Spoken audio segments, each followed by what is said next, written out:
بسم اللہ الرحمن الرحیم۔ السلام علیکم۔ قرآن میں راز کی باتیں سیکھنے کے لیے سورہ فاتحہ کے اہم نکات کو سمجھنے کی کوشش کیجیے اور آگے بھی لوگوں کو اس کی دعوت اور نصیحت کیجیے۔ سورہ فاتحہ میں راز کی باتیں۔ قرآن کے بالکل شروع میں ہی بسم اللہ لانے کی وجہ یہ بھی ہے کہ اپنا تعلق اللہ سے بناؤ۔ پھر الرحمن لفظ لانے میں اشارہ کیا ہے کہ مایوس بالکل بھی نہ ہو، وہ بہت زیادہ رحمتوں والی ذات ہے۔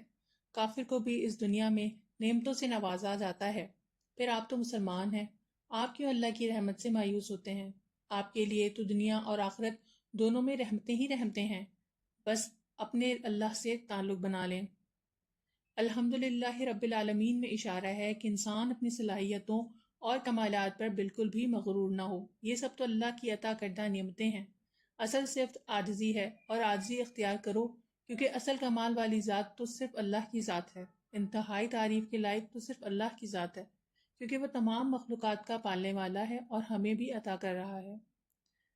مالک یوم الدین میں اشارہ ہے کہ آخرت کے دن کی بھی فکر کرنا، کیونکہ تمہارے ساتھ ذرا ذرا کا حساب ہوگا۔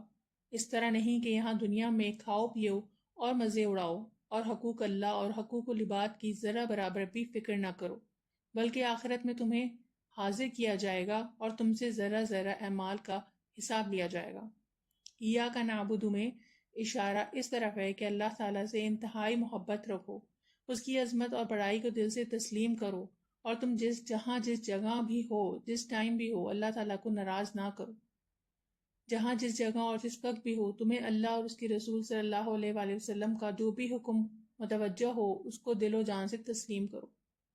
ایاک نستعین میں اشارہ ہے کہ دنیا میں جو کام آپ کو مشکل لگیں تو اپنے رب سے مدد مانگا کریں، دل سے دعائیں مانگیں اور مایوس دل برداشتہ بالکل بھی نہ ہو۔ البتہ صرف دعاؤں پر اکتفا بھی نہ کریں، بلکہ اس مشکل کے حل کے لیے اپنی طرف سے اسباب بھی اختیار کریں۔ مخلص تجربہ کار شخص سے مشورہ بھی کریں۔ ہمت کریں، محنت کریں، ہر ممکن کوشش اپنی حد تک ضرور کیجیے۔ اہدنا الصراط المستقیم میں اس طرف اشارہ ہے کہ اللہ تعالیٰ سے دعا مانگے کہ آپ کا نفس چاہے یا نہ چاہے، دل راضی ہو یا نہ ہو، بس کسی طریقے سے اللہ تعالیٰ سے تعلق جڑ جائے، اللہ تعالیٰ آپ کو اپنا بنا لے اور گناہوں کی نفرت دل میں ڈال دے۔ صراط الذین انعمت علیہم سے اس طرف اشارہ ہے کہ نیک لوگوں کی ہم مجلس اور سوسائٹی اختیار کریں اور انہیں لوگوں کی تلاش میں لگے رہیں۔ یہ قیامت کے دن آپ کے لیے سفارش کریں گے، اور گمراہ لوگ جو آپ کو اللہ تعالیٰ سے دور کر رہے ہوں ان سے دور ہو جائیں، وہ آپ کا کتنا ہی قریبی دوست کیوں نہ ہو۔ اس ویڈیو کو صدقہ جاریہ کی نیت سے اپنے دوستوں میں ضرور شیئر کیجیے۔ اگر ویڈیو پسند آئی ہو تو چینل کو سبسکرائب کیجیے۔ السلام علیکم۔